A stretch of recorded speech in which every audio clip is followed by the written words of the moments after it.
Mikey. It's so dumb.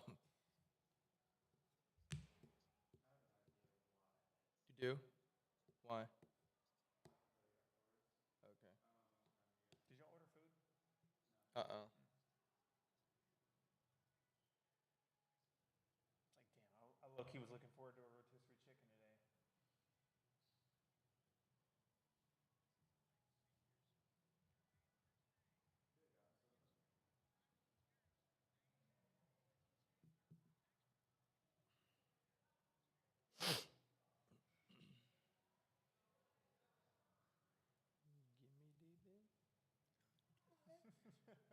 Can't help it, man.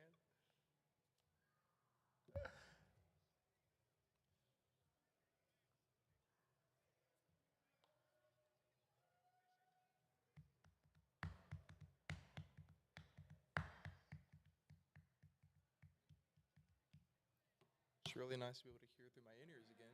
What? It's nice to hear through my in-ears again. Replace that cable. Cool.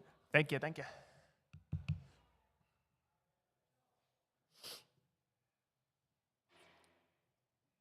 You, me, you, me. Okay. I'll explain why, but we don't have to say anything but Athletically Declined radio show. Okay. Just FYI. I remember he had said that like the first time we did that trial episode, he told us to set it up better. I remember I only ever did that because he told us that after the trial. We had a long conversation about it. You're back with Jet Boyer and Spencer Nolan of Athletically Declined on ESPN 97.5 and 92.5. Athletically Declined radio show. Tyler, Jet Boyer, Spencer, Mr. Fantasy. We are breaking down the unfortunate loss by the University of Houston to the Florida Gators on Monday night. The reason why we're just now talking about it, primarily for me, is I'm finally at a place where talking about the game doesn't send me in a spiral of depression, Tyler. And really, this game was really a tale of two halves. Now, before I give you my opinion, Tyler, I want to know, what did you do during the game on Monday night? I know you were kind of multitasking a little bit. I know you watched a little bit of it. What were your kind of initial thoughts while you're, because I know you're doing a lot of draft prep. Yes. So actually, the first half of the game, I was over at my my in-laws, and I was watching it. And my father-in-law is Razorback fan, so if he's watching a game, it's a big deal. It's another team, and so he's invested, and I'm there like, okay, cool, it's on. We're watching. And dude, they're letting. I mean, the officiating, they're letting him play. I mean, Houston is just kicking their tail on the defensive side. They're playing smart ball. I think that's been really, if I look at Houston throughout March Madness, like just specifically, they have been one of the smartest basketball teams all around. Like it's not even that, like, if you want to say it is something really great opposed to everyone else, it's defense. Like defensively, I feel like they were just the most sound. But really, they just didn't make mistakes. Like, and I think that's the biggest key. And we talked about this. Like, Florida's a great team in their own respect, but it was going to come down to who made the most mistakes. And Houston didn't make any mistakes really until it mattered, unfortunately. Right. Like the entire game, up until the final 2 minutes of the game, they were winning the turnover battle. Houston only 5 turnovers to Florida's 13. So Kelvin Sampson, disciplined basketball, taking care of the ball, making the right pass, making the right play. But then your final 4 possessions, 4 turnovers. As much as I want to say I want to blame the refs, this is not an instance you can blame the refs, because you had 4 chances and you turned the ball over 4 times. Sure, we can isolate a lot of times where during the game the refs were letting them play in the first half, as you mentioned. I'm glad you mentioned that, because that's exactly what I thought. It was uncanny, night and day, how they officiated the first half, really let them play physical. Right. And then the second half, really were calling a lot of fouls. And again, to be fair, I think it was on both sides, because Florida had 5 fouls in the first 2.5 minutes of the second half, and U of H didn't really capitalize. And it was an ugly game overall for both sides. Both these teams were 2 of the best defensive teams in the country. Florida, 39% from the field. Houston, 35% from the field. 25% for the Gators behind 3. 24% behind 3 for the Cougs. So these were two teams. It was ugly. It was gritty, grindy, just knock them out defense. It was a showdown. And the Cougs, to their credit, James mentioned it on our Batty on the Board show. The Cougs have bucket getters, and then they have guys that play for the Pittsburgh Steelers. And that's how physical they were playing. And in the second half, you get into some foul trouble. JoJo Tugler, Juwan Roberts have to eat some bench for a little bit, and you kind of have to move the rotations around. You have to play small, which is not how U of H really has thrived all year. They've made it work in spurts. Right.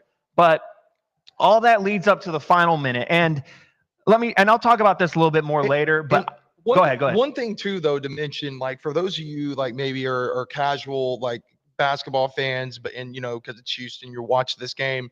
The reason why it's important to note that it was night and day and how it was officiated is because of the fact that if you're letting a team play like that in the first half, and that's the expectation going into the second half, you screw up a lot of game plan, first of all. And second of all, you've got to now completely adjust to what's worked in the first half.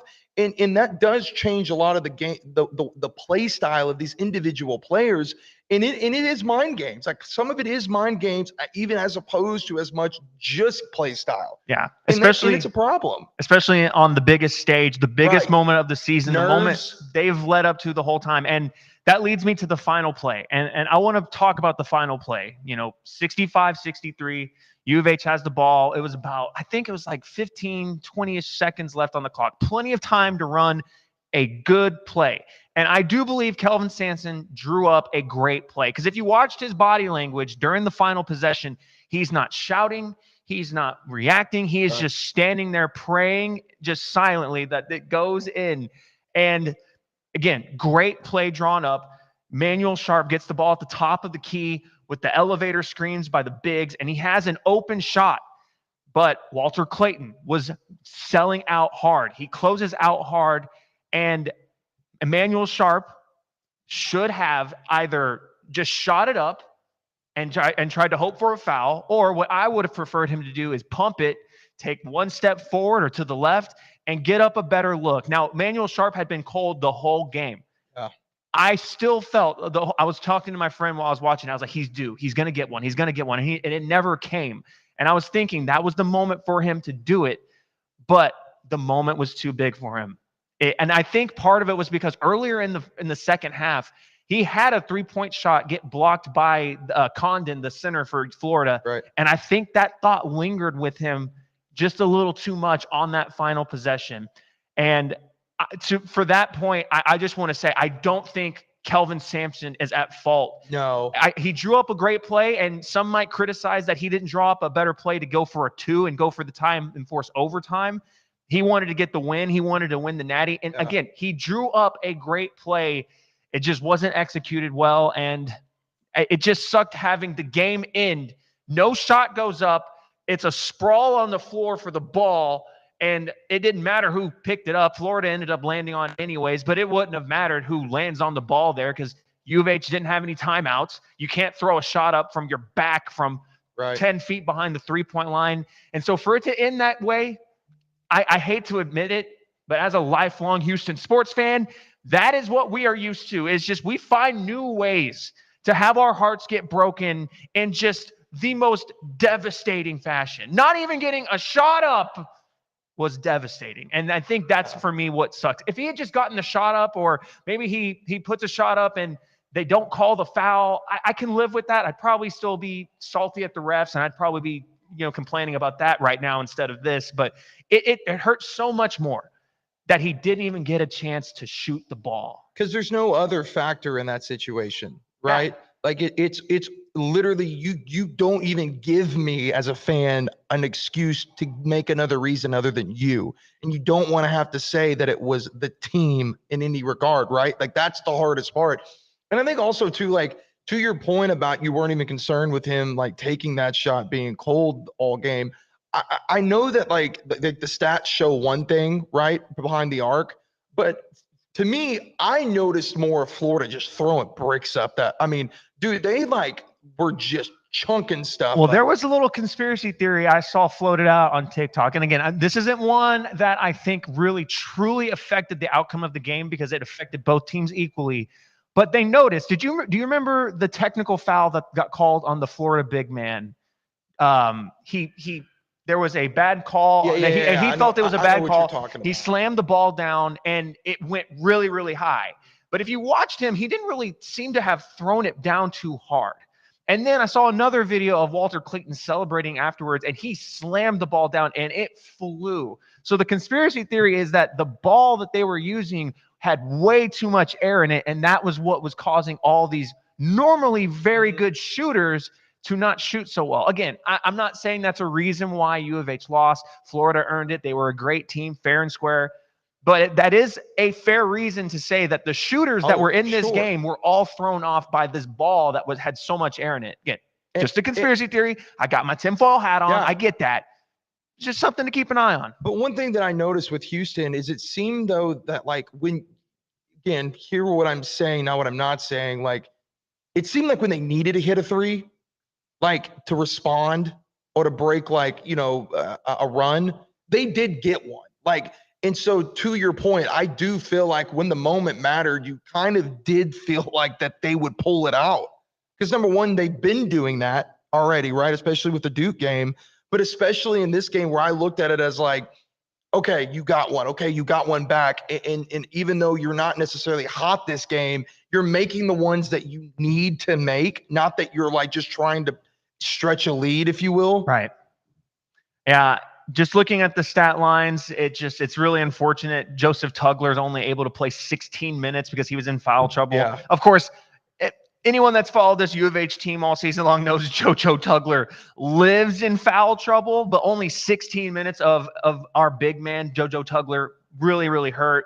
And then you just look at the box scores, and I watched the whole game, so I know it's much bigger than the box score, but just looking at it, Juwan Roberts, 8 points. Tugler, 5 points. Milos Uzan, 6 points. Sharp, 8 points. Javier Francis, I thought was playing sensational in the first half. 8 points as your backup big. And then Malik Wilson, 9 points. But I didn't mention LJ Cryer because he seemed to be the only one that really was an efficient scorer consistently all night long. He finished with 19.6 rebounds and 2 assists. And I'm just sick for guys like Juwan Roberts, guys like LJ Cryer, Javier Francis, these guys that this was it. They desperately wanted to get this national championship, and what was their final game for U of H. In their final game for Coach Kelvin Sampson, they wanted it so bad for him because everyone around the nation that follows college basketball agrees that Kelvin Sampson is at minimum top 3 coach in the game right now, and he deserves a natty. He's a Hall of Fame coach. He deserves a natty on his resume.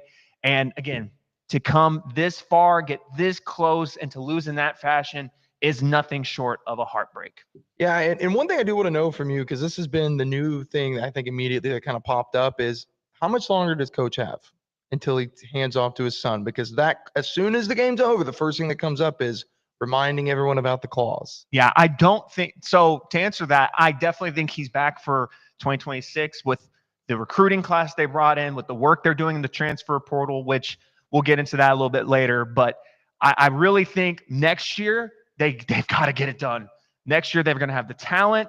They're going to have a lot of these guys coming back. Emmanuel Sharp, dude, you want to talk about a redemption season for Emmanuel Sharp? He will be back for his senior year, and you don't think he's going to be in the gym all summer long thinking about what he did in those final 5 seconds against Florida?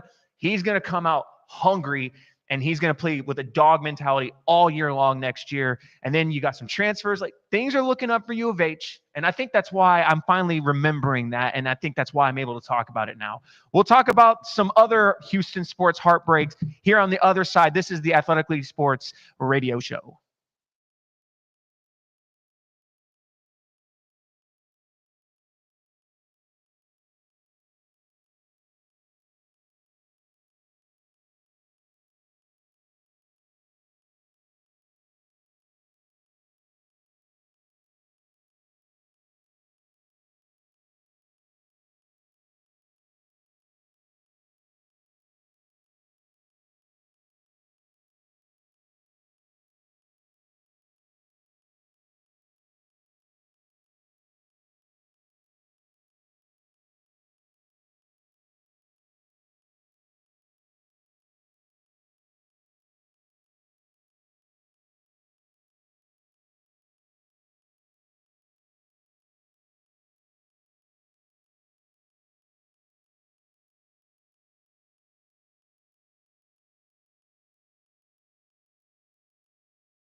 This is Athletically Declined. On ESPN 97.5 and 92.5. Now back to the remote Veritex Community Bank Studios with Jet Boyer and Spencer Nolan.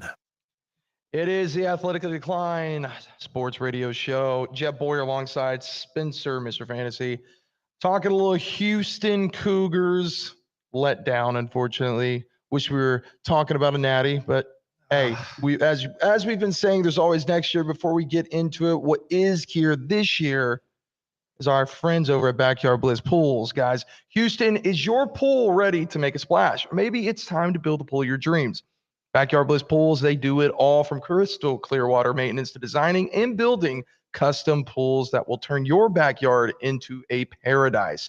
These pros brings your vision to life with over 35 years of experience. Coy and his team are bringing you the best in the business to build the pool that will make this summer the best summer of your home's career. So visit backyardblisspoolservice.com and get your backyard ready for the summer. Well, Tyler, as you mentioned at the top, the University of Houston Cougars fall in the national championship to the Florida Gators, 65-63. And it is the latest chapter in a storybook of heartbreak that is being a Houston sports fan. So, Tyler, anytime I have a devastating sports loss, it always just makes me bring up old trauma because it just makes me feel like, I'm used to this. And it reminds me I'm strong because I'm a mentally tough Houston sports fan. But where do you think this one ranks in all time in terms of Houston sports losses that are just devastating to the fan base? Because there's a long list of Houston sports losses that have ripped the hearts of Houston fans out of their chest. So what's for you? Give me some notable ones for you. You know where my number one's at. My number one is 19. Houston Astros World Series Game 7. That's my number one, just personally. Number two, let me back up, actually. Are you wanting me to say this personal or just Houston? Our listeners are mostly Houston fans. I don't want to hear about the Jets now, respectfully. No, I'm not talking about the Jets. I'm saying, because my list of Houston sport letdowns may be different than what I actually think would be like an overall consensus. You see what I'm saying? Let's get your personal list. Okay. I just want to make sure let's keep it Houston because the Jets. No. We would be here for hours talking about the Jets' heartbreak. Do you really think that there's a list that they fit on? Because there's too many. Yeah, because it's all the way back to the 60s. Yes, it does. So, my first one is going to be 2019 World Series because I was there at Game 7, and there's nothing like it hurting when you're there. That's fair. And especially when you looked at the Astros team, and I don't think there's any argument that is the best team the Houston Astros have ever assembled top to bottom. No, I agree. Even amongst the two teams that won a championship, I believe the 2019 Astros, when you just look at their lineup top to bottom, when you look at their rotation, their bullpen, everything they had, that was the team. I mean, you can go as far as saying to any baseball fan, Kurt Schilling, Randy Johnson, the Arizona Diamondbacks, best duo in the history of baseball statistically, and the duo of Cole and Verlander crushed those records. Yeah. So for me, I look at that game as number one. Number two for me is actually 2009, the Western Conference semifinals for the Rockets. Wow.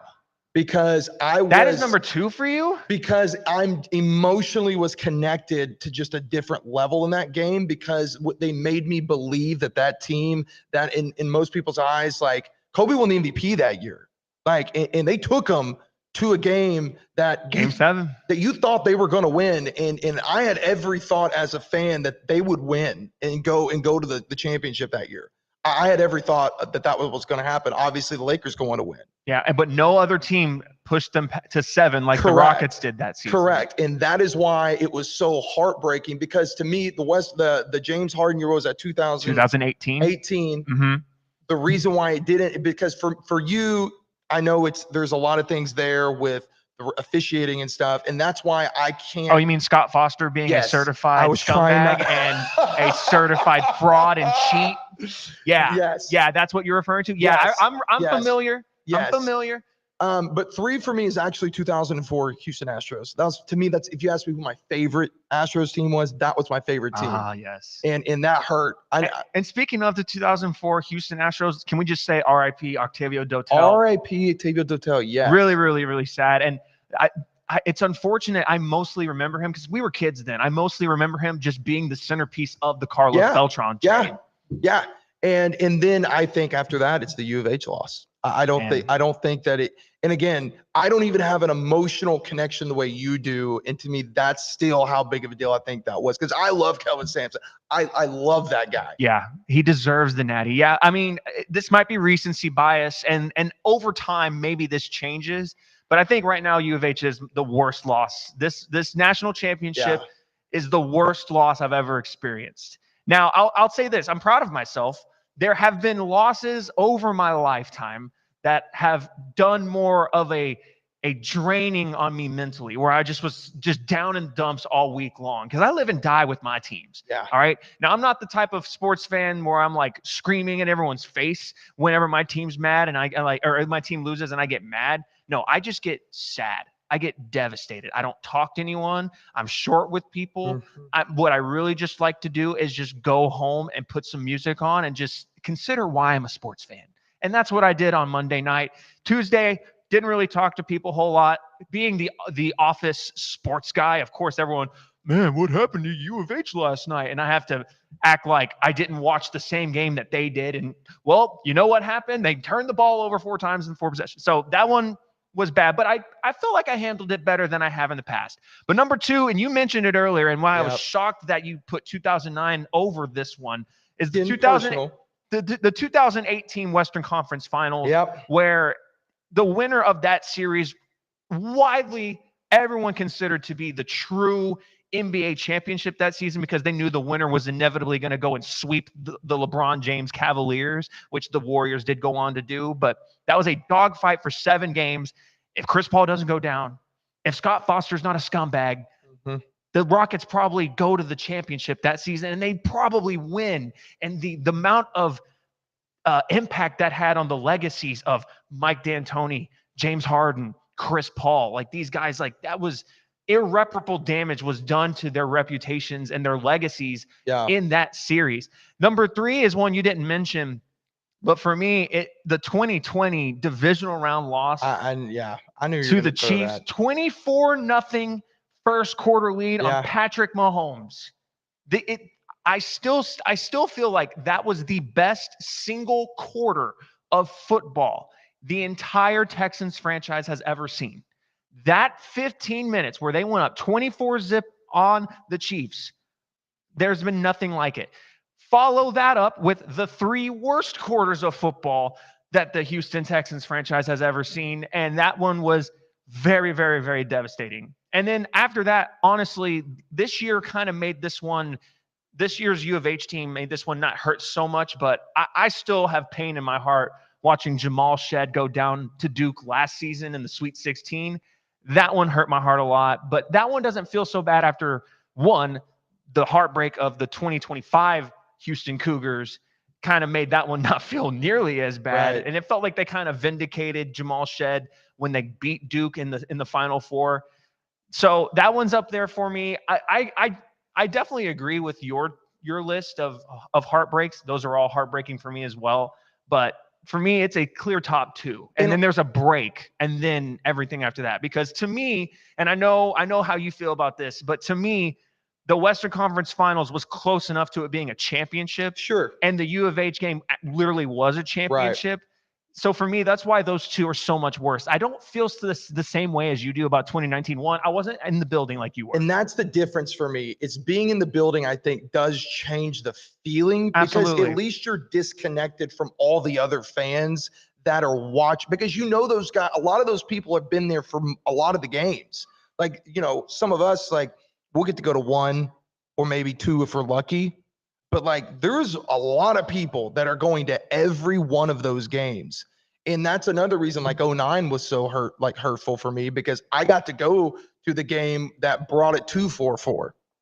Like I was there.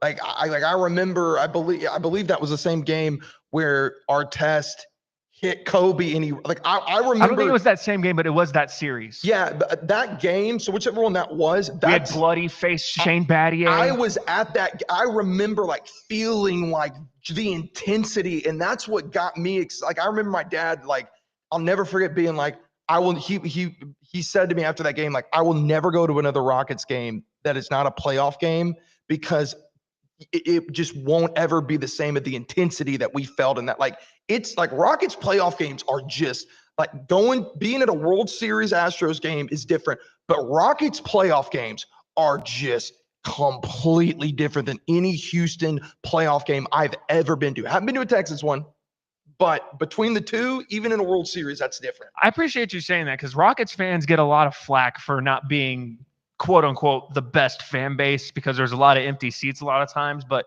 people don't realize that are outside of Houston. It's ear piercing. It's so hard to get to games, but by the time it's like middle of the first quarter, beginning of the second quarter, it's filled. And so by the time you're in the second half, when it's a big moment, it's loud and it's ear piercing. I've been to one Houston Rockets playoff game, and it was game one in 2018, actually, against the Timberwolves, and same vibes. It was just super loud. But coming up after this, we are going to get into our favorite segment of the week. We're going to get into our Jag of the week. This is ESPN 97.5. You're listening to the Athletically Declined Sports Radio Show.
You're back with Jet Boyer and Spencer Nolan of Athletically Declined on ESPN 97.5 and 92.5. It is the Athletically Declined radio show here on ESPN 97.5. Jet Boyer, Spencer, Mr. Fancy hanging out with you. And it is time for our favorite segment of the week. the Jag of the Week segment. Now, if you're joining us for the first time, and some of you might be because it's been a few weeks since we've been here, let's go ahead and explain to you what a JAG is if you're not familiar. JAG is an acronym, and it stands for Just a Guy. Meaning you're not like terrible at what you do, but you're not super spectacular and excellent at what you do. You are simply mediocre. You're just a guy. Yeah. So I'm going to go first. And there was something this week that really just angered me online. And of course, don't spend too much time online because you will eventually find yourself getting angry at something. But after, of course, the U of H loss, and, Emmanuel Sharp was the one that, people inevitably are going to blame. It's a team sport, by the way, guys. Just make sure we know that. He wasn't the only one. But him being the focal point of the final play and the final turnover and not getting the shot up, there have been memes. There have been a lot of jokes, and a lot of shade is being thrown at Emmanuel Sharp. And let me just say, first off, let's keep this in mind. Like I said earlier, it's a team sport. He was not the only person that turned the ball over down the stretch. There were 3 possessions before the final possession where they were turning the ball over. It's a team sport. So let's not act like he was the sole reason they lost. And I really appreciated all his teammates, obviously, coming to his defense, comforting him after the game.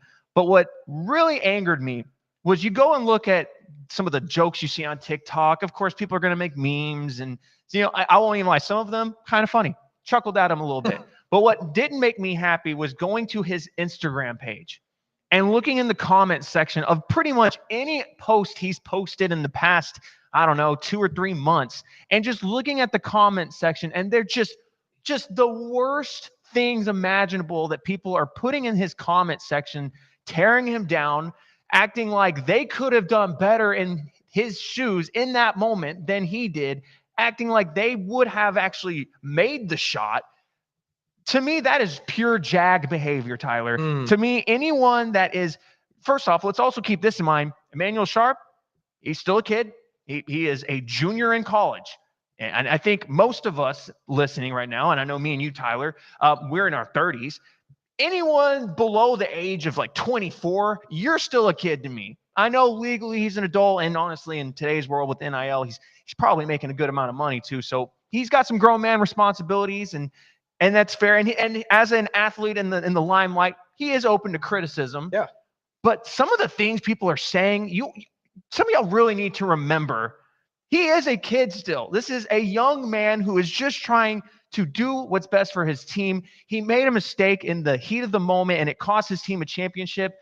You don't think he's going to live with that the rest of his life? That will keep him up at night if it hasn't been already. Yep. He's going to live with that the rest of his life. Now, like I said earlier, I think what he's actually going to do is going to use that as fuel to have an amazing season in his final year at U of H with all this talent coming in. And people need to remind themselves of that. He is still U of H at the end of the day. He is a Houston Cougar. He is Kelvin Sampson's go-to spot-up shooter. Yes. And he is going to be an integral part to this team in 25-26. So to the people that are getting in his comment section and saying just the most horrendous, horrible things to him, you are just a bunch of JAGs. Cut it out. Support your guys. Even though he made a mistake, support your team. You're not a real fan if you were in his Instagram comments. And also, too, let's remember, that guy wanted to win more than any of you people. Like, he was there. He's a part of the team. He has to live, like you said, with the weight of him being the one with the final possession. Yeah. Try being a Houston sports fan, and also try being an empath. I've been devastated for Emmanuel Sharp all week. You're my prayers, brother, and we support you here at Athletically Declined Sports. All right, so here's the deal. I am ticked. I ain't happy, Spence, because as you know, my favorite part of the year is the draft. Yes. Put a lot of time, a lot of effort, a lot of tape. Tyler even says he likes this event more than the Super Bowl. Yes, I do. I look forward to the NFL draft more than I do the Super Bowl. When was the last time in the year you really saw me this jazzed up than this week? I really got to dive in. Dude, I am so hyped. It's kind of like the lottery. It's like you have all the Yes. you don't think you're going to actually win anything, but you can start imagining. Yeah, and one of the people that historically has been a fringe guy for me where there's maybe a few things during the year that I can get on board with. But then most of the things, I'm like, shut your mouth. You make me forget you do this for a living, because even I can see that that's dumb. And that's Chris Sims. And if you don't remember Chris Sims, let me remind you, the guy that had a mediocre college career for the University of Texas and is known for getting his block knocked off. Oh, and his NFL career, mediocre, forgettable. Now, he has a good show. I will give him that. It is a good show. I do like Sims' show, but he just become this guy that because he hit on believing in Patrick Mahomes and Josh Allen first, that he thinks now he's just going to grab another one. And what really made me start getting mad at him is he's the guy who made me drink the freaking Zach Wilson Kool-Aid. And from there, our trustworthy bond was broken. So here we are again. I'm going to give you a fit number one, because I have done if you watch 3-Man Rush, we went through my big board last night. Make sure you are streaming or at Dave & Buster's on the 24th of April, 6 o'clock. It's going live. 2 weeks, y'all. 2 weeks. We will be doing the biggest production NFL draft live stream in Texas, period. That's right. And just keep in mind, we will be ahead of the actual broadcast on ESPN. No one's doing it like us. We will be the one you want to tune into. But continue, Tyler. So here's the deal. 1 through 3 has been pretty normal. I think that's pretty fair. You can give your opinions on 2 and 3. That's fine. Or even I think most people are thinking Kyle McCord. But the issue I now have with him is 5 Quinn Ewers. I'm not there. But okay, you're a Texas guy. He doesn't even go into rankings after that. They're honorable mentions. Do you know the name that's missing from this list? I have a feeling I'm not going to like it. Jalen Milroe. And if you are not believing that Jalen Milroe is worth a pick in rounds 2 and 3 and over a guy like Quinn Ewers or over a guy like Tyler Show or Dylan Gabriel or Riley Leonard, enough to be able to get a number beside him clearly ranked above them, you don't know ball. Period. I'm with you. He is an athletic freak. Those guys are the guys you take a chance on. Those are the guys that have the chance of being a Lamar Jackson. Chance. And him not putting him in there just made me go a little irate. But to think things worse, it is by no discussion, there's no discussion that this guy is the second best edge rusher, defensive line guy in the draft. No question. And that's Jalen Walker. Do you know that he has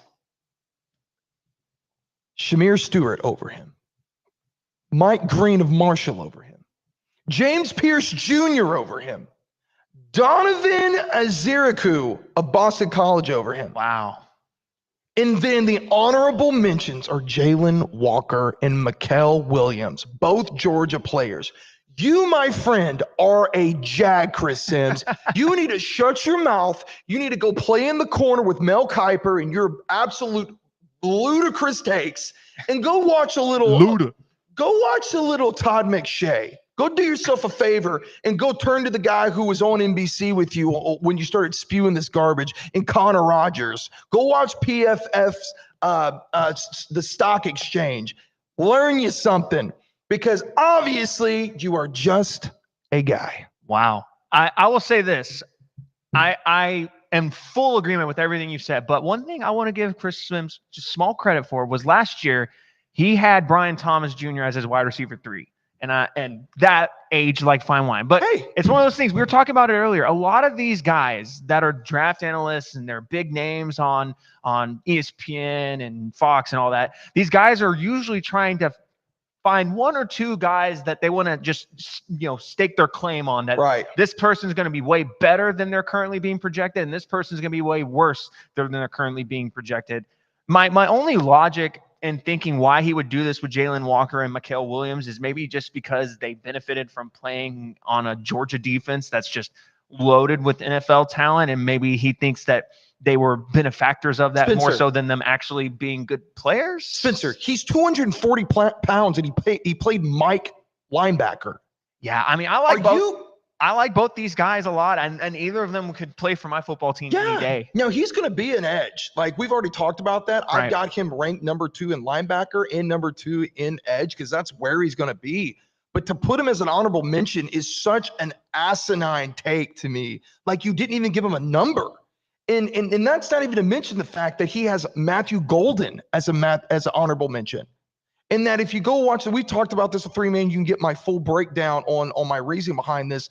But having Ted McMillan, number 3, I'm fine with. I can get behind it. I don't think he's that. But that you call him a great route runner? The dude's a high point 6'5" guy that had to be put in motion to even get off the line and beat people. Like, what are we talking about here, dude? What tape is he watching? He must have found like some random game, and that was the film he broke down where maybe Ted McMillan was going up against a cornerback that wasn't very good, and he could actually get a release off. I don't know. Yeah, I mean, you yourself, the Iowa State wide receivers, you love yourself some Higgins. Higgins. Jaden Higgins. And you got Jalen Noel, number 4. Yeah. Higgins is honorable mention. Maybe he just has a bias against big body wide receivers. He doesn't want those big bodies. Maybe they emasculate him. Maybe that's what it is. I guess. There's going to be a lot more of that Chris Sims nonsense that'll come up over these last 2 weeks.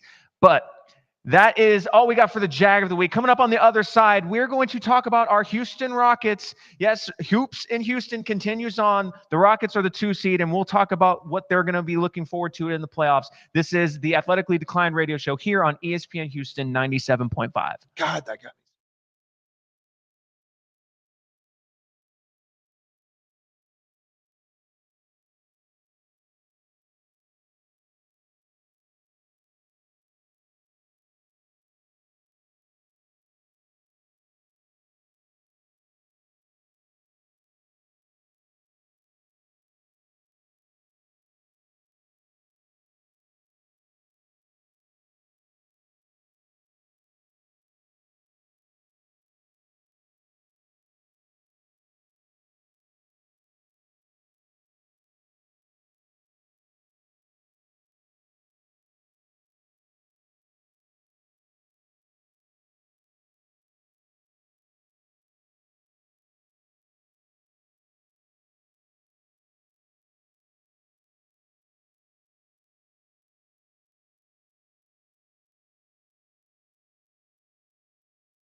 It is ESPN 97.5 Athletically Declined radio show. Jeb Boyer, alongside my partner in crime, Mr. Fantasy himself, Spencer Nolan. Guys, we have been talked a little Jag of the week. Now we are going to get into a little bit about your number 2 seed, Houston Rockets. Yeah, that's right. They locked up the 2 seed this week as a result of some Nuggets and Lakers losses throughout this week, which, by the way, we might need to talk about what's going on with the Nuggets a little bit later. Dude. But let's talk about the Rockets for a little bit. They are locked in at the 2 seed. So last night against the Clippers, they rested everybody. And I would imagine you see these final 2 games. I imagine we see a lot more resting. I would like to see them play some starters tomorrow night against the Lakers. It'd be nice to kind of get like a litmus test of where we stack up against those guys. I know they took us down a couple games ago, but this team is ready to go. They are going to be the 2 seed in the playoffs. Now, this is kind of where I'm at. When they get into the playoffs, and we're going to talk a little bit on the next segment about who we think is going to be a good fit, good matchup for them, and who would be a bad matchup. It doesn't matter who they play. The play of Jalen Green, I'm kind of getting upset that we're not talking about this more on like the national level about how great Jalen Green has been this season. Consistent. Been consistent. He's playing efficient basketball, and it's been more than just the month of March and April like we've seen him do in his entire career up to this point. Jalen Green is looking like a guy that at the beginning of the year, a lot of people would have put in a package to get a Devin Booker or a Giannis. Me, one of them. Absolutely, and me as well. But now we're at a point now, no matter what happens in the postseason, I think Jalen Green is a part of your future. I agree. And I think him and Alperen Şengün have established themselves as these are the guys that you're going to build around. Of course, you know my opinion, Amen Thompson is still the best player on the team, and he's going to take that big leap forward next year. But for right now, this team, I think people are sleeping on him. You got guys like Nick Wright getting up on Fox and talking about that this is the 2 seed, but they're actually a 7 seed. That's not the way this works, guy. They are the 2 seed, and they have beaten every single team that's beneath them. They can match up with, and they can win any given night. And honestly, the betting lines most likely are going to have whatever team ends up in the 7th seed in the play-in tournament. They're probably going to favor them over the Rockets because people are looking at the Rockets as an inexperienced team. It's their first taste of playoff action. But this is also a team that, as the 2 seed, they get home court advantage in the postseason. And this is a Rockets team that has played great at home all season long. People are writing off the Rockets way, way too easily, and they need to pump the brakes because this Houston team is feisty. Let me ask you 2 questions. Spencer, what's that record again? That record right now is 52-28. Say that one more time. 52-28. So that would be what, 2 more games more than what we called? Yes. Hey, to be fair, you called it. My preseason prediction was 47-35, sneaking in and like the 9th or the 10th seed, and they blew my expectations out of the water. I love it when I'm right. Yes, especially when we're right about like things that are positive for our team. Yeah, and also too, let me ask you a question. What seed was the team that they just cooked?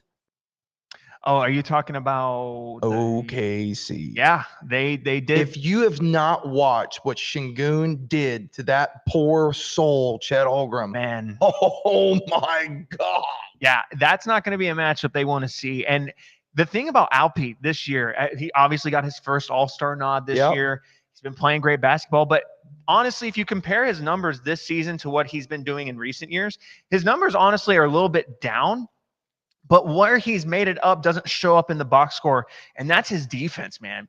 Alperen Şengün has become a plus defender almost overnight in the offseason, really has focused on it, and you can tell it's paid dividends for how this Rockets defense works. I'm very excited to see how he's going to match up with, some of these bigs that they're going to meet up with in the postseason. And depending on who they get in round 1, there's some teams that worry me that are potential, and that is far from being decided. The 3 through 10 seed is still up in the air about how that's going to shake out. It could be any number of combinations.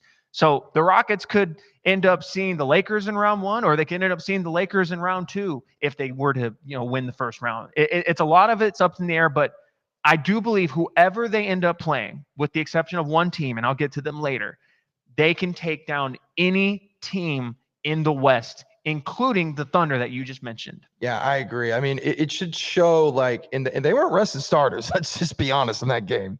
Like, Not in that game. They No. did last night against the Clippers, and Right. James Harden had 35, and he looked good. what I'm talking about is OKC did not sit anybody. No, Like, they you did had- not. And they got, I believe the stat was that was the lowest or the most that they had been down all year. And Amin Thompson had Shai Gilgeous-Alexander in prison. Yes. Was defending him, following him all over the court, hounding him, and that's what we can expect from Amin Thompson in the postseason. Like, even if the Rockets, even if they're inexperienced in the postseason, comes back to bite them and they don't get out of the first round, first off, no matter what happens, this was a successful season for the Rockets, period. We obviously want more. I want to see how far this team can go. But regardless, this was a win. And no matter what comes from it, they're getting that playoff seasoning that is very, very crucial to developing a contending team. And I think that's, again, why a lot of people are picking against the Rockets. And I think, like, look back at history with the past champions of the town with the Astros. 2015 came out of nowhere. And they went in there and got some nice experience going in to what looked like a very serious contender in the New York Yankees, and took out Tanaka and went in to Kansas City and put up a heck of a fight a lot earlier than people thought, which I think helped the cause whenever 17 came and they did what they did. So I think in the same respect to your point, if the Rockets were to even come out, have a good first round and lose, I wouldn't be upset. Not at all. I think that we could sit back and go, hey, that's great. We just getting started. Like, we are just getting started. You are getting a full off season of Amin Thompson, a part of this core. Like, you're getting a full another off season for Jalen Green and Şengün to be able to solidify themselves and work on like, there's a lot of things that you're going to be doing to be able to elevate this team moving forward. So really, you're playing with house money this year. And not to mention, they also clinched something else this week. The Phoenix Suns were eliminated from play-in contention. So that pick is guaranteed to be in the lottery. And right now, it's slated to be either the 9 or the 10th spot in the lottery, which means the Rockets are going to have about a 16%, I forget the exact number. 12, I heard it this morning. They're going to have a 12% chance at the first overall pick and picking in the top 4.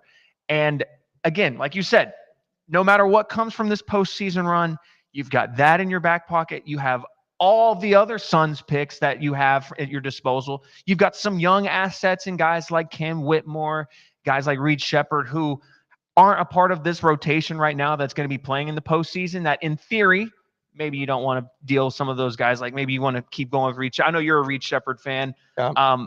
I would like to see him develop, but just to speak to the fact that they have assets that they can use in a trade. And Jabari too. Jabari's been hurt coming back and hasn't really. I mean, well, hang on. Let me pause you right there, because I've actually felt like Jabari Smith has been extremely critical for this Rockets team down the stretch. Even though he's coming off the bench now, he's so important for what they do when they go small. And against some of these teams in the West, like OKC, like LA, like the Lakers, you have to have an elite small ball lineup ready to go. And as great as Şengün's been on defense this year, in the postseason, he's not going to be able to lock down for 38 minutes and play that. You're going to have some minutes where Jabari Smith's at the 5. And to me, we talked about this before the season, Jabari Smith is such an important part of this core that everyone's throwing him in their trade scenarios. At this point, I consider him in the group of untouchables. Well, let me say this. Let me rephrase what I was saying. I wasn't saying him in the trade scenario. I'm saying you get another off season for him to get healthy. Fair. That's what I'm saying. I misspoke on that, because he's due for a contract this offseason. And I'm a big Jabari fan. I think Jabari, again, like it's been some unfortunate like struggles when he has like had some down, and then he gets injured, and then Amin Thompson comes in and just absolutely wrecks, his starting role, right? Which is I'm not mad about. Not at all. But the person we're not even talking about is the Ime Udoka effect that right. has started it all. Yeah. Shout out Nia Long. I appreciate her. Yeah. I don't know what happened there in Boston, but I'm certainly thankful for it. I don't condone infidelity at all, but I sure am glad as a Houston Rockets fan that Ime Udoka is my head coach, because this is a championship caliber coach. And this is a team full of guys that have nothing to lose.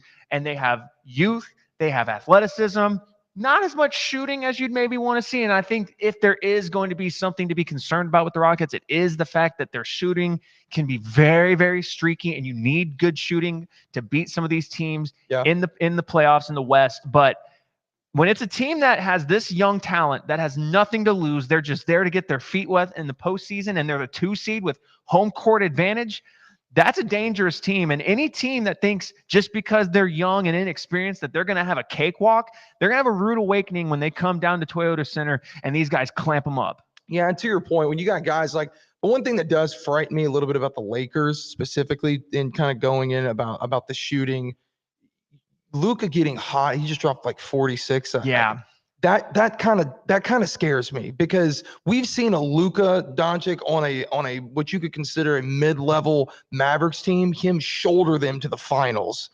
And that is not a guy that I want to see getting hot right now, honestly. Definitely not. And playoff LeBron, playoff Luka, that being on the same team is definitely a daunting thing to see. That's why I'm hoping they stay where they are. And I actually believe some of the results that have happened in the last 24 hours, I believe they are now unable to fall to the 7th seed. So if the Rockets were to match up with the Lakers at any point in the postseason, it would be in round 2. So that's helpful. But there are some concerning teams that are floating around in that play-in area that I think could cause problems for the Rockets if they match up against them in round 1. We will break down who those teams are next. This is the Athletically Declined radio show here on ESPN Houston 97.5.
You're back with Jet Boyer and Spencer Nolan of Athletically Declined on ESPN 97.5 and 92.5.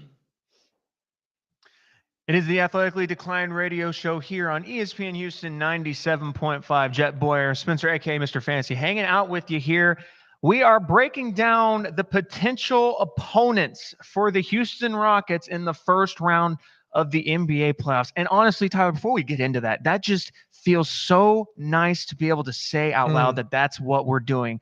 But also it feels nice to have the NFL draft be 2 weeks away, Tyler. Tell them. And we will be on location at Dave & Buster's in Houston, and we will be doing a live draft bonanza stream all day long. We have a pre-draft show, and when the draft starts, keep in mind, you want to be tuned into the Athletically Declined YouTube channel because we will be giving you the picks before they are announced on the official broadcast for the draft. Before Goodell comes to the podium, we will have already told you who has been selected, and we'll be speculating on the next pick. So if you like good draft coverage, make sure you are tuned in. That is April 24th at 7 p.m. that the NFL draft will be going down. You'll want to make sure you are hanging out with us for that. It's going to be a blast. I'm stressed out already, Tyler. Oh, dude, I'm stressed out. I've got all the emotions, but in all the best ways. I know that you are going to be a nervous wreck as always because you get the what I look at as the unfortunate job because I could not do it, and I know that gets you just absolutely jazzed up of filtering through all the nonsense to get the people what they want, and that is the picks, the moment. That's right. They know. And you can check my track record. Last year, I was 31 of 32. I missed one pick at the very end of the night. Not your fault, though. It was not my fault. My sources were wrong, and they had to correct themselves. But other than that, I was locked in all night long, and we were beating the broadcast. So you want to make sure you hang out with us. 6 picks ahead at one point. Yes. So make sure you're hanging out with us April 24th for the NFL draft. But Tyler, Houston Rockets playoffs will begin before that. It actually will begin next Saturday. Can you believe playoff basketball is right here? So the Rockets are locked in at the 2 seed now. So we've got 2 more games left on the schedule. They'll likely rest starters in both of them. That will leave us with the following 5 opponents that are potential matchups in round 1. The Denver Nuggets, the Los Angeles Clippers, the Memphis Grizzlies, the Minnesota Timberwolves, and the Golden State Warriors. Now, of those 5 teams, Tyler, I want to talk about which team do you think is going to be the best matchup, the one that you'll feel the best, most confident going up against in a 7-game series for the Rockets? For me, I looking at this like there's 2. The Nuggets are in absolute disarray. You want to see playoff Jokic? Because number one, I'm a big like proponent in like culture and locker room culture, and you don't have a coach. Like you don't have a coach. Well, did you see the clip? Actually, Jokic is the coach now. Yeah. I mean, that's they insane. fired the coach to fit the MVP narrative. He's now the best player and he's the head coach. But give him the MVP. That's insane, though. Like, I don't understand how you could make a legit run without that. There's too much going on. And then the other one's the Grizzlies. Grizzlies don't scare me at all. And the same thing, they also just fired their head coach. Yeah. What is going on in the Western Conference? So give me the Grizzlies as my first choice. I mean, I think that's pretty much a no-brainer. I just wanted to throw out there because honestly, I wanted to just let everybody know that this is a team that is in 4th place in the Western Conference without a coach. Yeah. And the ownership group of the Denver Nuggets, they're also the ownership group of the Los Angeles Rams. Just imagine if 2 years removed from them winning the Super Bowl that they fired Sean McVay a week before they were going to go to the postseason. That's the equivalent of what the Kroenke family has done in Denver. Now, I kind of disagree with you there. Because I just don't want I don't want any dosage of Nikola Jokic in a 7-game series, even though I think Şengün could probably hold his own because he has historically against him. But that is still the MVP. That is still the best player on the planet. I want nothing to do with him. But I'm in full agreement with you that the Memphis Grizzlies, first off, the Rockets have owned them this year already, won the season series 3-1. Again, another team that fired their head coach. And here's the thing, too. Their best player, Ja Morant, sensational, firecracker. He can't stay out of trouble. Just taking shots, if you will. He's just, I like that. That guy is such a problem off the court that I can't believe, as great as he is, that is a cohesive unit now with all that going on off the court. Bane's gone. With their coach being gone as well. Like this is a team that is in disarray. Whoever ends up facing up against the Memphis Grizzlies, just understand you are already advancing to the second round, because this Memphis Grizzlies team already wasn't good enough to win the championship without their head coach, with these off the court problems. I'm licking my chops at the thought of the Memphis Grizzlies, but I'm going to give you another one that I think would be a good matchup, but I think it'd be a lot more flair. If James Harden and the Los Angeles Clippers matched up with the Rockets in the first round. First off, I think that's a great matchup for the Rockets. I'd feel very good about their chances. But talk about narratives. Yeah. James Harden, who abandoned the Houston Rockets fan base because he didn't see a path to a championship. He left, tucked tail, and went to Brooklyn, and then he went to Philly. Now he's with the Clippers, and things have not worked out for him since then. But if he were to go into the playoffs and he has to come to Toyota Center as a visitor against this dog bunch of guys that the Houston Rockets have collected under Ime Udoka, that would be, for narrative's sake, for just entertainment's sake, that would be a ton of fun. But I think that's a great matchup for the Rockets because Zubac isn't matching up with Şengün. And I think Amin Thompson can do enough to stifle James Harden. And who even knows what Kawhi Leonard's going to be health-wise. He's been healthy lately. He's been playing good basketball when healthy, but you just never know with that guy. And you also don't know what version of Kawhi is going to show up because he's not the same guy that he was in 2017 where he was a perennial MVP candidate. He's not that guy anymore. He's several knee injuries removed from that. So I'm not worried about that. And then from there, guys like Norman Powell don't scare me. Derek Jones doesn't scare me. Like the Rockets, just top to bottom, are a better team. Sure, the Clippers are a little bit more top heavy, but I would not be frightened to see a Clippers matchup at all. It just would hurt my heart a little bit because James Harden is my guy, and I still ride with him despite him doing us dirty. Like I just acknowledged, he's still my guy. I still got a lot of love in my heart for James Harden. So there's one matchup there that I feel like I'm surprised you didn't mention. I think you buried the lead a little bit. I would be most interested in seeing the situation where we would see Jalen Green get in front of James Harden, because I feel like that was really the trade-off, was sending Harden, bringing in the new, looked at as scorer. Right. When you traded James Harden, you put yourself in tanking consideration, and that's how you ended up winning the lottery and getting Jalen Green. The passing of the torch and the statement. I mean, we've seen Jalen Green. You get him in the right mindset, he can play like one of the best players we've ever seen. Absolutely. And that gets me more excited than anything, to see him look at Harden and hit him with the stutter step. And just, it gets me excited even thinking about it. Yeah, but I'll say this. James Harden, since he has left Houston, has had some pretty good playoff performances that have flown under the radar because his team hasn't succeeded, but he himself has been playing good basketball in the postseason since then. But you mentioned it, Jalen Green, he's a type of player that plays with a chip on his shoulder. Oh, yeah. And he's matched up against James Harden. He's going to want to prove that this is my city now. Yep. You abandoned these fans. They are my team now. This is my city. And you just sit back, and I'm going to do what you couldn't do, and I'm going to deliver this city of championship. But man, that would be crazy. But tell me this, what are some of the teams that you want no business with?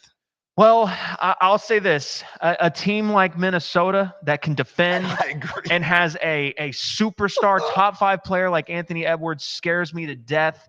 But I'd be lying if I said that I see Golden State sitting there currently in the 7th seed.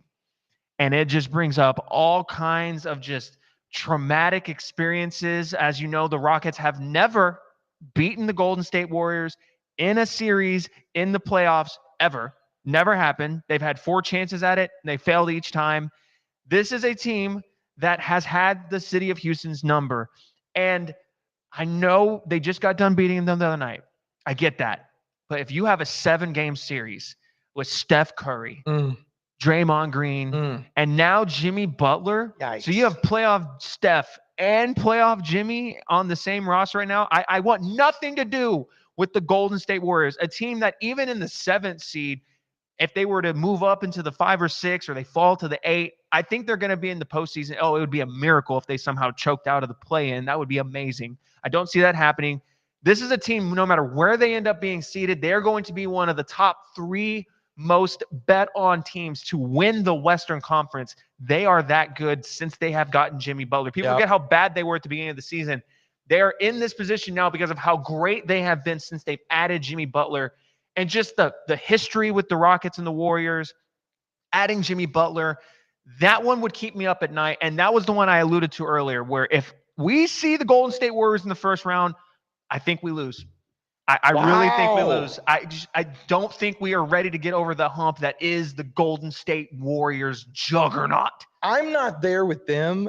It might surprise you, but I get nervous with Minnesota because of Ant. Because I look at him as like, yes, he's had a breakout season, right? Like he's had his coming out party like to the league. But what he hasn't had is a statement performance in the playoffs to the degree that he's due, I feel like. And I would hate for Houston to be the ones for him to come out there and just absolutely wreck. And that one is the one that I just is fearful of. Yeah, that one would be tough. And I'll tell you, I have some close family that are Minnesota fans, and I agree. I wouldn't say we have no chance against them, but they would also scare me. To Make me nervous. Yeah, those 2 teams definitely are the teams that make me the most nervous. But if we get the Nuggets, the Clippers, the Grizzlies, I'm going to feel very confident that we've got that. But coming up after the break, we're going to touch on our Houston Astros.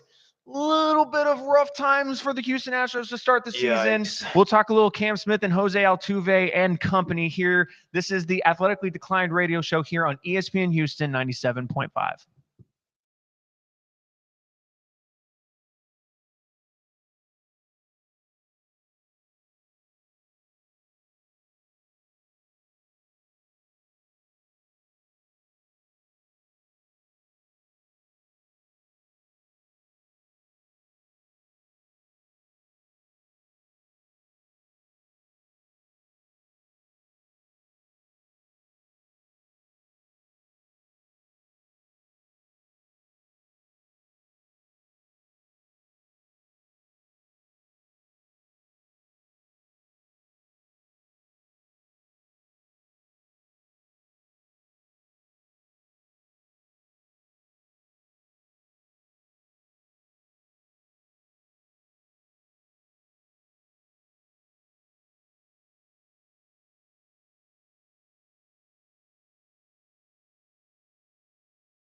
This is Athletically Declined. on ESPN 97.5 and 92.5. Now back to the remote Veritex Community Bank Studios with Jet Boyer and Spencer Nolan. It is the Athletically Declined radio show. Jeb Boyer, Spencer Nolan, Mr. Fantasy. Here been holding it down with you guys. We're talking a little Rockets. We were talking a little Cougs. Now your Houston two-time World Series champion and slowly declining Astros. Yeah, the Astros currently sit at 5-7.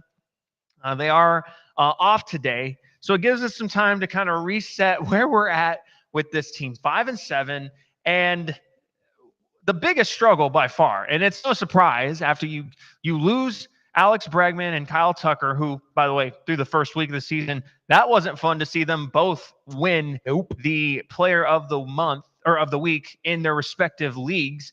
That's never fun to see. But of course, when you lose bats like that in your lineup, obviously you're going to suffer. But it has been way worse than we could have imagined. They are, as a team, slugging .291. That if you're a baseball stats person, you'll know 291 slugging is horrendous. And OPS below 600. They are, like, just to give Astros fans perspective on how bad their OPS is as a team. Martin Maldonado was consistently floating around a 600 OPS. So as a team, they are worse than Martin Maldonado ever was for the Houston Astros. Which, by the way, he's hitting the cover off the ball in San Diego. Yes, he is. Now, I don't know that is gonna last, but, no, it's just painful because everyone has left the Astros and is hitting. And meanwhile, we have guys like Isaac Paredes, we have guys like Christian Walker that right now they're just simply not hitting the ball. They're not doing what they were brought here to do. Neither is perennial coveted prospect who, in my opinion, brought up a little prematurely, Cam Smith, who over the past 7 games, 182 batting average. Over the last 15, 200 batting average. Yeah, now he did start to pick it up a little bit in the game on Thursday, or I'm sorry, the game yesterday on Wednesday. He did have a triple. That was a very awesome, timely hit at the time. They needed it, and it was his first career RBI, so he's got that under his belt now. But we didn't really talk about this because during that whole time we were talking Cougs, we were talking a lot of draft stuff, so we never really got to touch on that whole Cam Smith debate too much. Yep. I think we both have kind of talked about it offline a little bit. We both kind of thought this was a bit premature, and I remember I was specifically very nervous about what this could do for his mentals. So I'm glad that he is starting to turn it up now a little bit. 12 games, that's still way too early, and sure. That is still also something we should all remind ourselves. Let's remember the Alex Bregman drought. Absolutely, absolutely, and I think that inevitably will come for both Kyle Tucker and Alex Bregman. We've seen those guys. We know how they operate. They are streaky. They are not consistent. So right now it stings because we're not seeing runs be produced by the Astros, and we're seeing Kyle Tucker and Alex Bregman with their new teams go off. It's like we're the Squidward meme, and we're in the house watching them two play outside, and we're just stuck here with our subpar offense. But I think it is important. Keep a level head. This is a team that still has Jose Altuve. They still have Yordan Alvarez. Now, after that, it gets pretty thin, and yeah, it's not very good beyond that. Yainer Diaz is not looking good. Jeremy Pena has regressed, and he's not looking anywhere close to the 2022 version that we have been clamoring to get glimpses of again. We haven't seen that, and it's just reeking of just poor decisions by this Astros front office and Dana Brown. And honestly, this week, there was a trade that they made. They shipped off Rafael Montero to the Braves for a player to be named later. And honestly, it felt very poetic to me because that was the last transaction that general manager Jim Crane enacted before he eventually hired Dana Brown. That was one of the last moves that he made, was paying Rafael Montero 3 years, $33 million. And he finally got off that contract this week, despite them also sending money to the Braves. But it's finally now feeling like this is now a full reset. This is Dana Brown's team, and all these guys are his guys, and this is what we have to look at. I must be honest with you. I've made peace with it. Not a fan of Dana Brown. I'm out. I'm out on Dana Brown. Call me a Lunau lover and I'll forever just be ticked off about that. Well, hey, why not some love for James Click, another World I mean, Series winning GM yeah. that was fired after he won a World Series and thus led us down the path to overpay Jose Abreu, to overpay Rafael Montero. Like, let's not forget, James Click looks pretty good up there for the Blue Jays. He sure does. And I mean, another thing we haven't talked about in all this is the pitching. The pitching's not really that good right now either. I mean, Hunter Brown had a good few innings, looked like Hunter Brown. Brian Abreu looks lost. That's not good. He has a 5.06 ERA right now. Including yesterday, completely falling apart and giving up a walk-off walk. And he is, if you look at his mechanics, they look bad. Like, he does not look like the same guy that we saw just a few years ago where we were like, this is our closer. This is the guy that we're about to have come in here and take that role. And in Hader's respect, Hader's had a pretty good start to the year. Got 3 saves under the belt, a 1.29. But other than that, like, why do we have so many freaking lefties in this pen, Spencer? And it's crazy to think about that. There was not too long ago where they had no lefties in their pen. And it's almost like a foreign concept for us Astros fans. And, you know, I will say this. One lefty that I like a lot I love Brian King. I think he has been he has been a bright spot for this bullpen, and I'm liking the contributions we've seen from him. Former McNeese pitcher, played with our boy Ricky Ram. Yeah, that's our guy. The reality is this: it's still early. We shouldn't overreact too much, but I think I can speak for a lot of Houston fans when I say this. This team, without like a lot of those core guys there, when it's really just Altuve and Alvarez left from that team that won in 2022, that's really all you have left as part of the core. Right. This 5-7 doesn't feel like a 5-7 that we've seen. And even last year when they started out struggling out the gates and everyone said, believe, and they ended up turning it around and won the division. This 5-7 feels a lot more daunting. And right now, if we didn't give predictions about what we thought for the season, so we can do that now. I see at best, I hate to say this, but I see at best an 84-win team, and that's going to be barely sneaking in as a wild card team in a best of 3 in the playoffs. Wow, you're way more optimistic than me. You think they're going to be below 500? I wrote them all from the beginning. And they look exactly the way I thought. I'm gonna be very honest. I have no expectations for this team. I do not think they have the pitching to sustain. I think that especially since we were still unclear what version of Lance McCullers we're gonna get back. That was the only bright spot I thought that maybe could help it out enough to get to a wild card. And now, the only bright spot that I'm looking at is you've got Jose Altuve right now batting out of his mind at a 346. Yeah, the graphic that has been going all over the place all week was the leader of MLB hits. It's Kyle Tucker, Alex Bregman, Jose Altuve, and Wilyer Abreu. And there's an alternate universe where all 4 of those guys, because Abreu was a guy that we traded as a prospect to the Red Sox for Christian Vasquez, helped us win a World Series. No regrets about that. But there's an alternate reality where that's 4 of your top hitters, and they are all leading the league in hits. If that was your team, if that's your lineup, you're talking about a team that's probably unbeaten right now. And honestly, I'm going to go back to well on this. Tucker, them trading Tucker, I thought that was the right move. I am firmly in the position that as good as Tucker was, because of his playoff just disappearing in the playoffs like we've seen him do, I felt like that was a piece you could probably get away with, getting the run, getting someone to basically take over that production by adding other pieces. Yeah, and I agree. And plus the fact that we just saw Vladimir Guerrero get $500 million. Yes. Kyle Tucker is getting a blank check.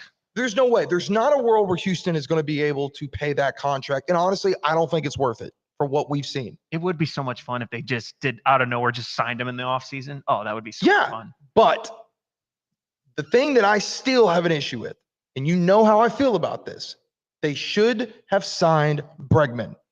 I feel like that Bregman cemented himself enough in this team, in this city, and in the history of the Houston Astros franchise to have been given the same respect that they gave Jose Altuve. I feel that way. And I feel that Alvarez should be given the same one as well when we get to that point. But right now, Bregman is not on this team. He went and guess who he's with? Alex Cora.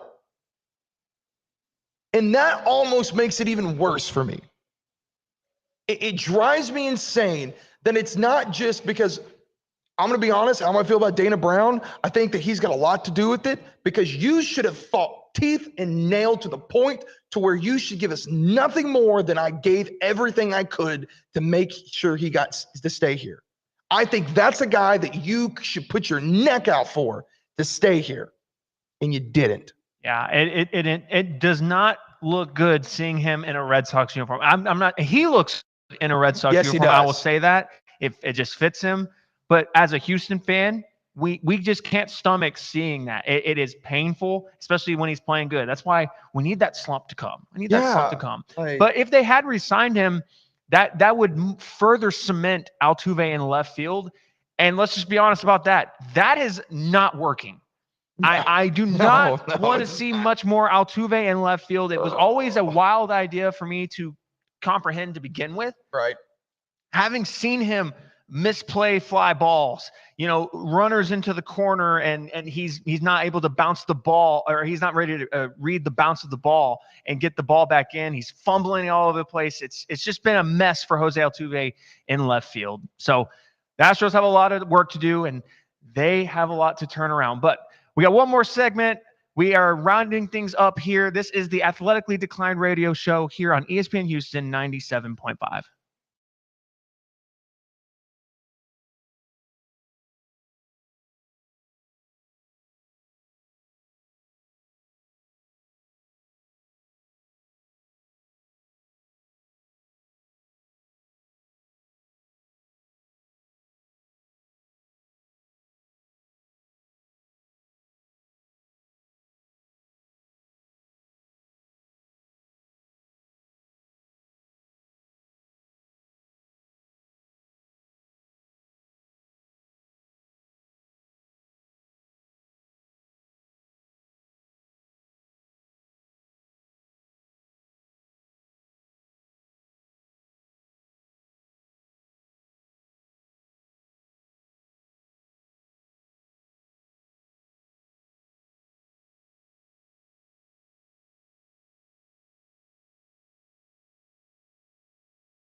This is Athletically Declined. on ESPN 97.5 and 92.5. Now back to the remote Veritex Community Bank Studios with Jet Boyer and Spencer Nolan. Athletically Declined radio show. This is ESPN Houston 97.5. Jet Boyer, Spencer, aka Mr. Fancy, hanging out with you. We got our last segment, and we teased it earlier. We are talking about the NFL draft that is 2 weeks away. We will be out at Dave & Buster's in Houston near the Katy area, and we will be breaking down the draft all day long. We'll have a pre-draft show, and then when we go live at 7, you'll want to make sure you're tuned into our YouTube channel for the draft, because we are going to be giving you all of the picks before Roger Goodell even comes to the podium. Yes. You will know what team is picking that player. So you'll want to make sure you tune in. It's going to be a lot of fun. We're going to have some special guests, maybe even some giveaways. We don't know about that yet. We'll see about what we can do for that. But you'll want to make sure, if you can't come in person, we'd love to have you there. But make sure you are at least viewing us on YouTube. You're going to want to watch us there, because we'll keep you up to date. No one else is doing it like this. That's right. Like, let's make it no mistakes about it, people. Bigger, badder, better. So, as you know, my favorite time of the year is spent. So we're going to give you guys a little insight here. We have not released this on our social media yet. We're working on that. We should have that either by the tomorrow or by Monday at the latest. We're going to go over a few of my big board guys. I got my rankings officially locked in and ready to go. Locked in. You said locked in. They're locked in. I made all the changes that I was going to make about them. So you're not going to tamper with them at all for these next 2 weeks. They are locked in. They are locked in. Okay. All right. That's exciting. Yeah, they are. And really the ones that I'm most, I say nervous about, that I'm most like I have to not think about. You put your pride on here. It's okay to say you're nervous about it. It's the tackle position, man. It's that one's the hardest one. It's just the big boys. Man, the big burly boys up front. Corn-fed. But I want to start with the quarterback spot, just because I'm a big Tom McShay guy. Like, one of the things that he has said that is going to be real interesting is, got a lot of friends out in the GM world, as we know, a lot of scouts. This morning on his drop today, one of the things he mentioned was that everyone he has talked to in the hands of people that are connected to the Giants, which it's all right now, it looks like, Cam Ward 1. That's a lock.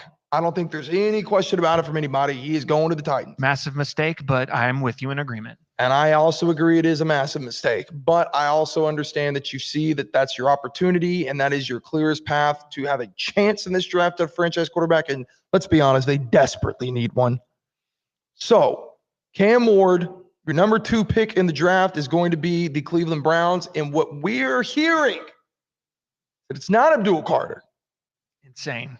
It is Travis Hunter, which is very interesting. And I feel horrible for that man. Yeah, we're both in agreement that Abdul Carter is the best prospect in this draft, and that he's a generational edge prospect. And I think the Titans are making a mistake not taking him. I think the Browns, if they were to pass up the opportunity to pair him with Myles Garrett, oh my gosh, in that AFC North, having Myles Garrett and Abdul Carter on your edges, getting after guys like Joe Burrow and whoever ends up being quarterback for the Steelers and the Browns, I don't know. But getting after those guys and Lamar Jackson, the Browns would just be making yet another Browns type of move. But it wouldn't shock me. And I'm a big Travis Hunter fan. I don't think it's as well. I don't think he's generational. Yeah, I don't think it's a gross mistake for them to take him. I just think Abdul Carter, the idea of him and Myles Garrett together, why aren't you just sprinting to the podium to make that pick? Because they're also, too, I look at Travis Hunter, he's so unique in where he needs to go.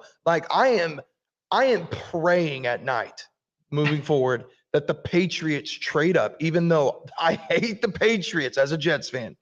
I want to see Travis Hunter do well. And historically, the Patriots have been the best at using guys that can potentially be used in packages on the defense and utilized in other areas on the offense. We've seen that happen there and be successful. Julian Edelman's a guy that comes to mind immediately. Right.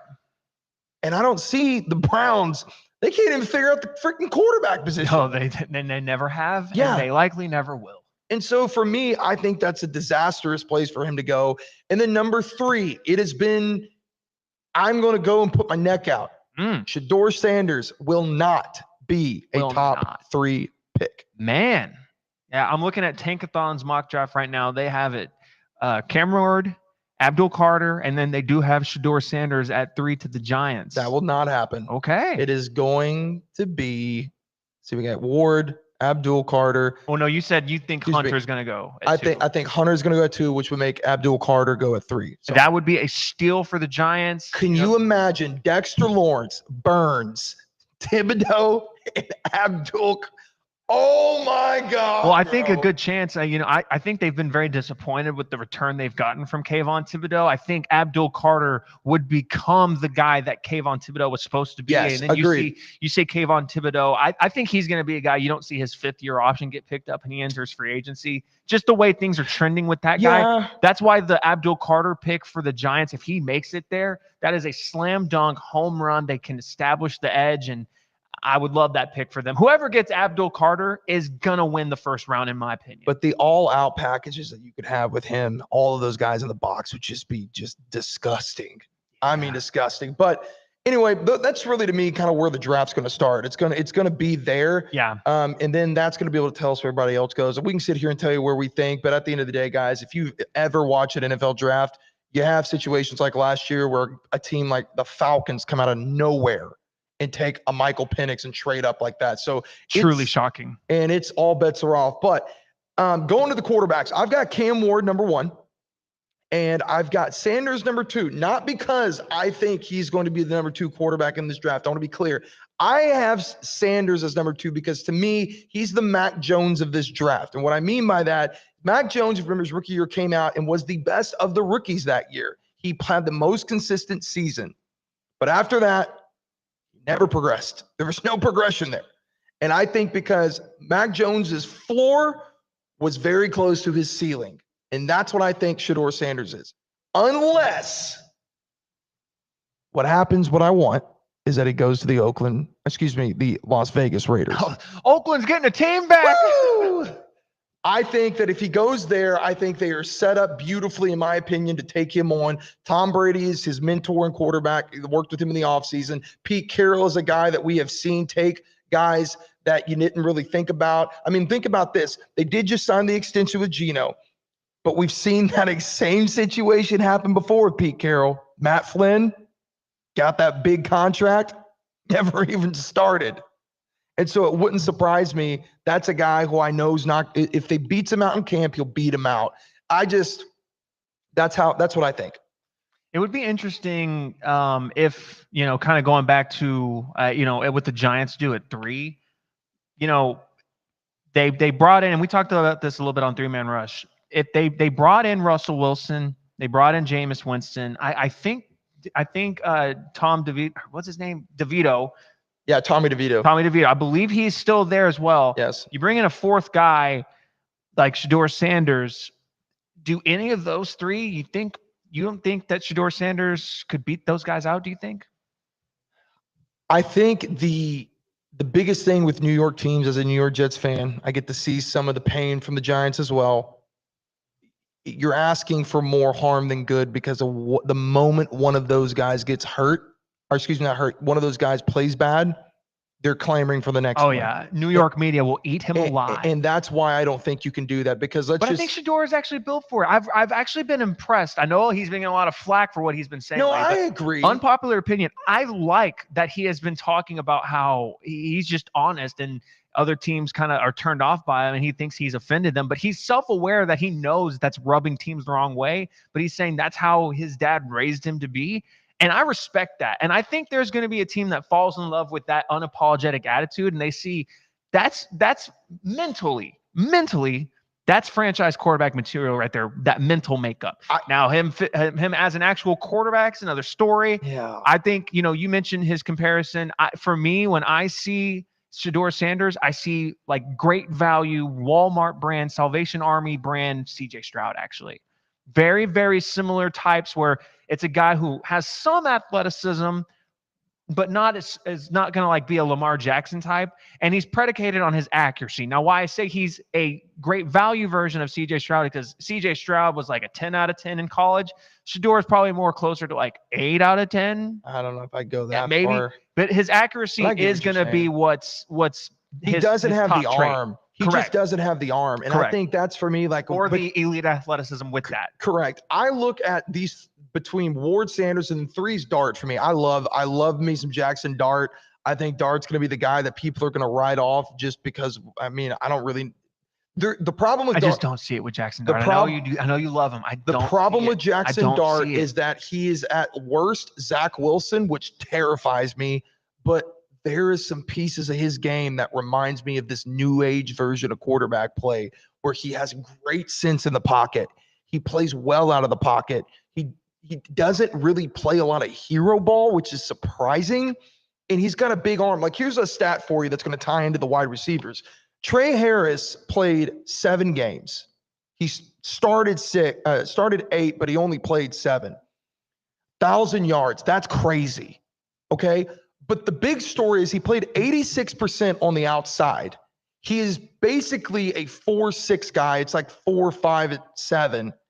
What that tells me, Spence, this guy played outside and got 1,000 yards, and he's not a burner. That means his release is ridiculous. That means that what he was doing was getting chunk yards, and they were bombs for the most part, which means that ball had to be placed very specifically to give him a chance. And that's why I like him, because I think mechanically, he's the most mechanically sound quarterback in this draft. And for teams that are looking for quote unquote projects, that's the hardest habits to break. That takes longer.